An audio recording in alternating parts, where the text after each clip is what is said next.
नमस्कार, आत्मा चैनल देख रहे सभी दर्शकों का मैं प्रगति स्वागत करती हूँ। जैसा कि आप सबको पता है कि जो हमारा जन्मदिन होता है यानी कि बर्थडे, वो हमारे लिए बहुत ही स्पेशल होता है क्योंकि उस दिन हम पैदा तो हुए होते हैं। इसके साथ ही जो हमें उस दिन विशेस मिलती हैं, जो हमें गिफ्ट्स मिलते हैं, उससे ना जो हमारा बर्थडे है वो और भी स्पेशल हो जाता है। और इससे ज़्यादा होता है कि जो हमें विश कर रहा है वो कितना इंपॉर्टेंट है हमारी लाइफ में, हम कितना उस बंदे को प्रायोरिटाइज करते हैं। तो आज हम इस मुद्दे पर यानी कि इस टॉपिक पर, जो बहुत ही ब्यूटीफुल सा टॉपिक है, क्योंकि माँ जब एक बच्चे को जन्म देती है तो उसके अंदर भी बहुत से इमोशंस होते हैं। इसके साथ ही जब बच्चा इस दुनिया को पहली बार देखता है उसके अंदर भी बहुत से उभरते इमोशंस होते हैं। तो आज हम उस इमोशंस के ऊपर बात करने के लिए हमारे साथ मौजूद हैं हमारे स्टूडियो में नरेंद्र हरजाई जी। सर, आपका बहुत बहुत स्वागत है।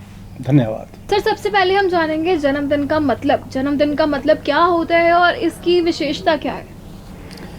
देखिए, जन्मदिन तो अपने आप में एक बहुत बड़ा सेलिब्रेशन होता है। अपने आप में इसको मनाने की या जताने की या दिखाने की ज़रूरत नहीं होती है। जन्मदिन एक एहसास होता है कि जब इंसान को अपने आप से एहसास होता है। आज जैसे मैं अपनी बात कर रहा हूँ, आज बेटा मैं 59 ईयर्स का हूँ। अभी ये 9 सितंबर मेरा बर्थडे आ रहा है तो मैं 60 टच करूँगा। ये विश्वास करो कि जब हमने होश संभाला तो बहुत गरीबी थी। अब गरीब इंसान का जन्मदिन क्या और आम दिन क्या, उनके लिए सारे दिन स्पेशल होते हैं और सारे दिन आम होते हैं। तो उस वक्त तो इतना ज़्यादा एहसास नहीं होता था, लेकिन जब थोड़े से पैसे कमाने शुरू किए, समाज सोसाइटी में बैठना शुरू किया, तो हमें लगा कि जन्मदिन कैसे मनाना चाहिए, कैसे सेलिब्रेशन होता है। तो मैं आज आपको एक बात बहुत अच्छी और जो हमारे दर्शक देख रहे हैं उनको पसंद आएगी। जैसे कि बेटा आज हमारे घर में 18 मेंबर हैं। 18 तो हमारे जन्मदिन आते हैं एक साल में, और 6 हमारी एनिवर्सरी आती है, जो 4 हम ब्रदर हैं और 2 हमारे बेटे मैरिड हैं। 6 एनिवर्सरी होगी, 18 और 6 आप काउंट करो कितने हो गए? 24 जी, 24 जी। उसमें 8 से 10 हमारे फेस्टिवल आते हैं, दिवाली, दशहरा, होली, ये वो जो भी है। तो कहने का मतलब ये है कि साल में 24 ये हो गए और 10-12 फेस्टिवल आते हैं, 35-36 हो गए। तो साल में महीने तो 12 हैं। हरजाई परिवार में सेलिब्रेशन होता है एक महीने में 3 बार। ये देखिए कितनी प्रभु की, श्री राम जी की कितनी बड़ी कृपा है कि एक महीने में 3 सेलिब्रेशन होते हैं। और सबसे बड़ी बात है कि जो जन्मदिन मनाने का तरीका है, ठीक है, आज हमारे बच्चे पढ़े लिखे हैं, थोड़ा सा समाज सोसाइटी में रहते हैं, तो वो केक भी लाते हैं घर में। हम अपने बाहर के लोगों को नहीं हम बुलाते क्योंकि घर के 18 लोग हैं तो उसमें हमारा सेलिब्रेशन होता है। लेकिन मैं बेटा इस केक काटने के हक में नहीं हूँ, कभी भी नहीं रहा हूँ। हालांकि मैं कहता हूँ कि हमारे बच्चे हैं, डॉटर इन लॉ, पोते का जन्मदिन होता है, बनाते हैं। लेकिन केक काटने के बाद एक चीज़ मैं सभी दर्शकों को कहूँगा कि ठीक है, जिसका जैसी भावना है वैसा वो अपना काम करे, कोई मुझे एतराज़ नहीं है इस बात से।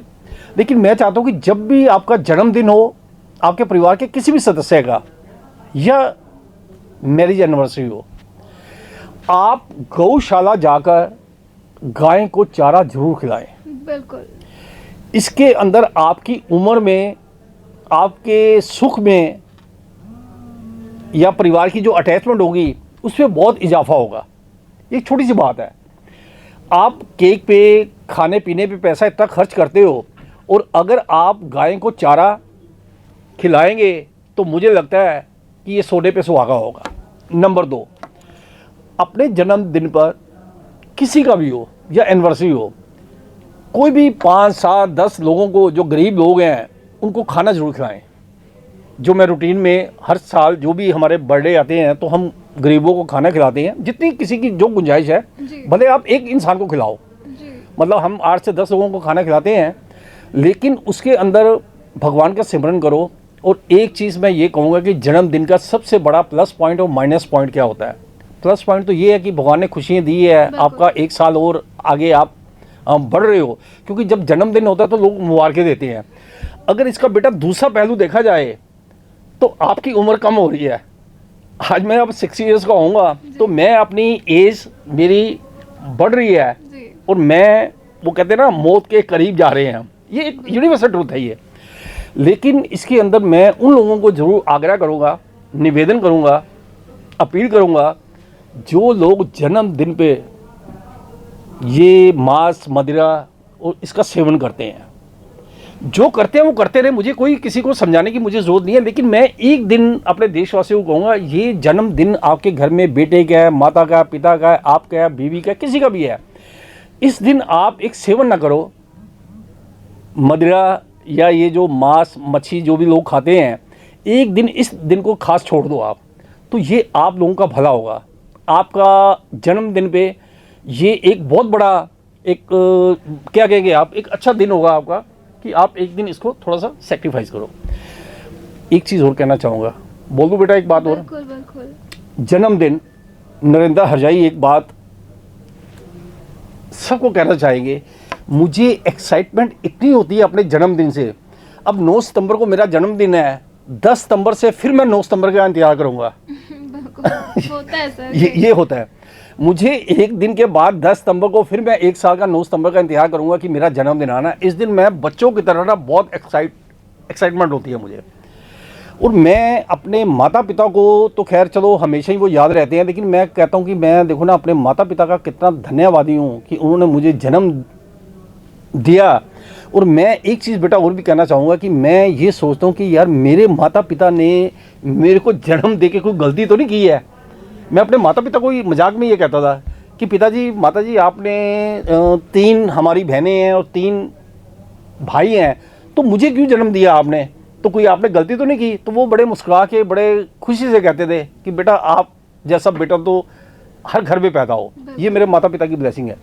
तो मैं ये चाहूँगा कि अपना जन्मदिन मनाओ, अपने तरीके से मनाओ, अपना जिस धर्म को मानते हो उस तरीके से मानो, लेकिन भगवान का सिमरन करो और गौशाला में जाके चारा खिलाओ गाय माता को और गरीबों को खाना खिलाओ और खुशी खुशी से अपना जन्मदिन मनाओ। मैं सभी से अपील करूँगा ये। सर अगर देखा जाए तो पहले के समय में ना कोई भी दिखावा नहीं होता था, कोई भी शोशेबाजी नहीं होती थी, क्योंकि उस समय में लोग बहुत साधारण थे। बट आज का समय देखें तो आजकल लोग बहुत ज़्यादा दिखावे में बिलीव करने लगे हैं। आप देख सकते हैं कि आजकल लोगों का मेन मोटो होता है कि हम रेस्टोरेंट्स में जाकर, हम बड़े बड़े क्लब्स में जाकर अपना बर्थडे सेलिब्रेट करें। बट पुराने टाइम की बात करें तो पहले के टाइम में माँ एक चावल का केक भी बना दे तो उससे ही बहुत बंदा खुश हो जाता था। तो आपके हिसाब से ये दिखावट अब क्यों हो गई है इतनी ज़्यादा? ये बेटा मैं पहले भी कह चुका हूँ, ये बनावट, सजावट, दिखावट और फिर इसके बाद जो थकावट होती है, इससे परिवारों का, समाज, सोसाइटी का सिस्टम ख़राब हो रहा है। मैं चाहता हूँ इसकी ज़रूरत नहीं है। देखिए बर्थडे सेलिब्रेट करना है, जो आपके फैमिली मेम्बर्स हैं जितने भी हैं, जो उनमें आपको आनंद आएगा वो दुनिया के 5 स्टार 7 स्टार या आप इतनी भीड़ इकट्ठी कर लो 100 200 500 लोगों की, उसमें वो मज़ा नहीं आएगा। हमारा सेलिब्रेशन फैमिली का होता है। हमारे घर के 18 मेंबर हैं, या जब 19 थे 20 थे तो आज 18 मेंबर्स हैं। तो हमारे 18 मेंबर्स का एक टेबल पर लग के अपना पूरा खाना पीना, अपना जो भी बड़ा सेलिब्रेशन होता है, केक काटते हैं बच्चे, डिनर करते हैं सब इकट्ठे, तो बड़ा आनंद आता है। तो अपने अपने तरीके हैं, जिसको जो पसंद है, लेकिन जितनी सादगी से मनाया जाएगा उतना बेहतर होगा। सर इसके साथ ही यहाँ पे एक और क्वेश्चन राइज होता है कि जैसे आपने बताया कि आप अपना जन्मदिन मतलब गौशाला जाकर व्यतीत करते हैं जी। तो सर आपने अपना जन्मदिन पे, जब आपका उस टाइम पे जन्मदिन, आप जब बच्चे थे, जब आप भी स्कूल जाते थे, तो उस टाइम पे आप कितने पैसे से अपनी बर्थडे की पार्टी करते थे? मुझे ये चीज़ जाननी है। नहीं, बहुत सालों मैं ये समझता हूँ कि 20 साल में तो हमें बर्थडे की डेफिनेशन ही नहीं पता थी। ये पता था कि बस हम पैदा हो गए हैं और माता पिता का आशीर्वाद, उनके चरण स्पर्श करते थे। और अपने घर में ही जो भी है, ज़्यादा से ज़्यादा क्या होता था उस वक्त, आज से 40 साल पहले, मतलब जब हम 20 साल के थे, तो उस वक्त घर में ही वो पकोड़े समोसे और यही चाय के साथ वो यही सेलिब्रेशन होता था। उस वक्त क्या ना ये पिज़्ज़ा, ये बर्गर शर्गर ये कुछ नहीं होते थे, बस एक सिंपल सा वो काम होता था। लेकिन 20 साल तक तो हमें पता ही नहीं था कि बर्थडे होता क्या है। देखिए मैं दिल से कह रहा हूँ, कहने को जो मर्जी आदमी बोलता रहे, लेकिन जो सच्चाई है उसके बाद आहिस्ता आहिस्ता हमें पता। लेकिन मेरे को एक एक्साइटमेंट तो रहती है। मैं पूरा साल इस बात को, मेरे को एक अपना जन्मदिन और अपनी एनिवर्सरी 365 दिन याद रहती है। तो ये आपको एक गिफ्ट की एक्सपेक्टेशंस होती है अपने परिवार से कि उस टाइम पे होती थी जब माँ बाप हमारे होते हैं कि हाँ बच्चा है तो इसको हमें कुछ ला कर देना, इसका जन्मदिन है, तो उस टाइम पे आपके मम्मा पापा आपको बोलते हो कि हरजाई जी आपको क्या चाहिए, तो आपने कभी ऐसी रखी हो मांग? नहीं, मांग तो मैंने कभी शुरू से ही नहीं रखी। और ये आपका एक अच्छा सवाल है। मांग तो बेटा आज मेरी मैरिज को 36 ईयर्स हो गए, मैंने कभी अपने ससुराल से भी कभी 1 रुपया, 1 कॉइन जो आज तक नहीं दिया, आज तक 36 साल में। ये बेटा जो आदमी ऐसे कैमरे के सामने बोलता 36 साल में मैंने अपने ससुराल का एक कपड़ा नहीं पहना, एक रुमाल तक नहीं दिया, मुझे ये बर्थडे के गिफ्ट है या और कोई गिफ्ट है, मुझे बहुत एलर्जी है, मुझे नहीं चाहिए।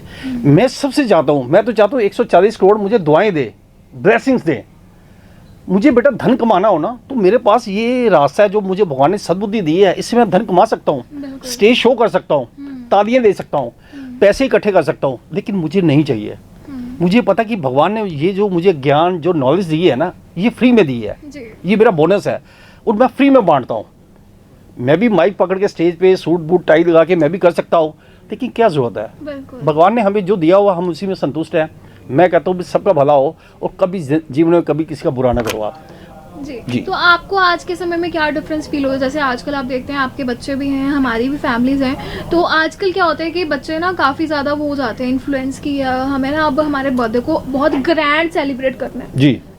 तो आपके हिसाब से जो बर्थडेज हैं वो ग्रैंड सेलिब्रेट करने चाहिए या कैसे करने चाहिए? नहीं, ग्रैंड हमने किए हैं ऐसे तो। हमारे 2 पोते हैं, हमने सेलिब्रेशन किया है होटल में, बड़े अच्छे तरीके से किया है, वो अलग बात है, लेकिन मैं सभी को नहीं कहूँगा। देखिए हर एक इंसान अफोर्ड नहीं कर सकता। देखिए मेरा ये संदेश जो है सभी को है, लेकिन जो अफोर्ड कर सकते हैं, जो पैसे खर्च कर सकते हैं, जिनको भगवान ने दिए वो करें अपने तरीके से जो खर्च करना है। लेकिन जो नहीं कर सकते वो देखा देखी, पड़ोसी ने किया तो मैंने भी करना है, चाहे वो अफोर्ड नहीं कर सकते या वो पैसे उधार लेके या कुछ इस तरीके से, वो गलत है। बर्थडे आप बनाओ, भगवान को मानो, आप घर में छोटा सा सत्संग कर लो 5 से 10 लोगों का बैठ के, और भगवान का सिमरन करो, गाय को चारा डालो और बस एक दूसरे से खुशियाँ लो, खुशियाँ दो। पर सर आजकल का जैसे मॉडर्नाइजेशन ज़माना है, तो आप देख सकते हो कि ना लोग सिर्फ आपके बर्थडे के दिन ही आपको याद करते हैं। आपके फ़ोन की भी रिंगटोन या आपके फ़ोन के भी मैसेजेस तभी ऑन होते हैं जब आपका जन्मदिन होता है, सिर्फ एक फेक वर्ड बनाने के लिए कि चलो आज का दिन हम इनके नाम कर देते हैं। तो आपके हिसाब से ये जो लोग आपको उसी दिन आपको विशेस करते हैं, उसी दिन आपको कॉल करते हैं, भर भर के कॉल आते हैं कि हैप्पी बर्थडे, बट वही सेम डे आपको, मतलब से नेक्स्ट डे आपको कोई पूछता भी नहीं है। तो आपके हिसाब से ये जो फेक चीज़ें चल रही हैं आजकल मॉडर्नाइजेशन में, वो क्या है? बेटा ऐसे ही है, मैंने कभी आज तक ना ये उम्मीद नहीं रखी कि मुझे कोई विश करे, कोई मुझे मैं ये चाहता हूँ कि मेरे को 140 करोड़ की दुआएं चाहिए। देखिए मुझे ये नहीं है कि ये इस धर्म का है तो मुझे इसकी नहीं दुआएं चाहिए, इसके मुझे सिर्फ ब्लेसिंग चाहिए, दुआएं चाहिए। नरेंद्र हजाई को सिर्फ मैं आपकी दुआएं, आपके आशीर्वाद का भूखा हूँ, और मुझे जीवन में भगवान श्री राम किसी के घर का एक गिलास पानी भी ना पिलाए, आई एम वेरी हैप्पी। मेरी सोच हो रहा है बेटा, मुझे पता है ये जीवन मिला हुआ है, आपको भगवान जी ने जितना देना है उतना आपको दे दिया, इससे ज़्यादा क्या और उम्मीद रखते हो आप? तो ये बर्थडे वो सेलिब्रेट करना और गिफ्ट लेने और देना तो मैं चाहता हूँ, लेकिन मुझे लेने का कोई लालच नहीं है, मुझे नहीं चाहिए कुछ, सिर्फ आशीर्वाद चाहिए, ब्लेसिंग चाहिए। तो जन्मदिन आपके हिसाब से आध्यात्मिक होना चाहिए? बिल्कुल होना चाहिए। तो ज़रा बताइए सर कैसे होना चाहिए? देखिए मैं इसमें ये बात कह चुका हूँ कि जब आप मॉर्निंग सुबह उठते हो, जब आपका बर्थडे है, तो बर्थडे में आप सबसे पहले अपने बेड पर बैठ के, जो मैं करता हूँ और आज तक करता आया हूँ, सबसे पहले उठ के मेरा एक होता है कि अपने बेड पे ही भगवान, जो भी आप जिसका सिमरन करते हो, जिसको आप मानते हो, उनको याद करो और उनसे ये दुआएं करो। और आज एक चीज़ मैं और भी कहना चाहूँगा, हर एक इंसान, वो किसी भी धर्म का है, अपने बेडरूम के सामने, मेरी एक गुजारिश है सभी देशवासियों को, आप जिस धर्म को मानते हो, जिस भगवान को मानते हो, अपने बेडरूम के बिल्कुल सामने आपके एक फ़ोटो होनी चाहिए। जब आप मॉर्निंग में उठो तो आप सबसे पहले उनके दर्शन करो। ये मेरा आज तक का रिकॉर्ड है। मैंने अपने घर में, अब नाम लेना ठीक नहीं कि मैंने किसकी फ़ोटो रखी हुई है, तो मैंने 2 भगवान की फ़ोटो मेरे सामने, सबसे पहले मैं उठता हूँ, मेरी आंखें जब खुलती हैं तो मैं सामने उनको देखता हूँ और उनको नमन करता हूँ। और आप एक चीज़ आज ये भी कहना चाहूँगा कि मैं भगवान जी से हर रोज़ जैसे ही मैं उठता हूँ, भगवान जी के दर्शन करके हाथ जोड़ता हूँ कि भगवान सबका भला करना, जो मेरा भला करे उसको 4 गुना भला करना, और जो मेरे लिए कोई गलत सोचे तो उसको आप ठीक करना। ये मेरा सुबह से, और रात को जब मैं सोता हूँ तो यही बात सोचता हूँ।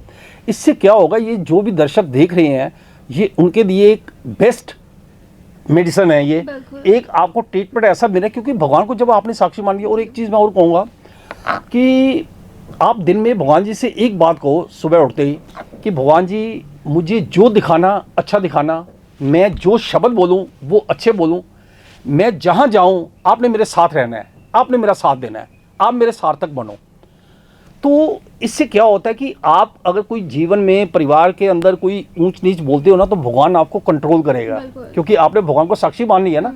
तो इस वजह से आप किसी का बुरा ना करो और अपने जन्मदिन की खुशियाँ मनाओ, लेकिन खुशियाँ उतनी मनाओ जितनी आप सहन कर सकते हो या बर्दाश्त कर सकते हो। ज़रूरत से ज़्यादा जो खुशियाँ होती है ना, वो भी ठीक नहीं होती। मैं सभी से निवेदन करूँगा कि मेरी बातें आपको पसंद आएँ तो इसको अमल में ज़रूर लाना, सिर्फ़ और सिर्फ आपका भला और आपके परिवार का भला होगा। इसके साथ ही सर जाते जाते मैं आपसे भी एक चीज़ पूछना चाहूँगी कि अब जैसे 9 सितंबर को आपका बर्थडे आ रहा है, तो आप अपने लिए तो विश करेंगे, कहते हैं ना मैनिफेस्टेशन चलती है यहाँ पे, अगर आपने 2 फिंगर्स कैसे क्रॉस कर लिया तो उस दिन आपकी ना जो भी विश है वो पूरी हो जाती है जी। तो क्या आप बिलीव करते हैं मैनिफेस्टेशन में? नहीं, मैं इन चीज़ों को बिलीव नहीं करता। मेरे लिए 24 घंटे 7 दिन 365 दिन है, मेरे लिए कोई फ़र्क नहीं है। जी। मेरे लिए सिर्फ ये है कि मैं अभी एक शब्द बोल चुका हूँ कि मैंने जीवन में, मुझे भगवान किसी का बुरा ना करवाए। अगर आप बुरा किसी का नहीं करते तो आपको भगवान की विश मिलेगी, और जो भगवान जी की विश मिलती है वो इंसानों की विश से बहुत बड़ी होती है।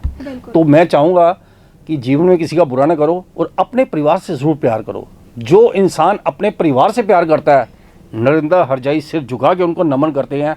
मैं उनका भक्त हूँ जो अपने परिवार से प्यार करती है। सर, आज जिस तरीके से आपने ये जन्मदिन की डेफिनेशन बताई, इसके साथ ही जो आपने अपना पर्सनल एक्सपीरियंस भी शेयर किया, वो बहुत ही मायने रखता है।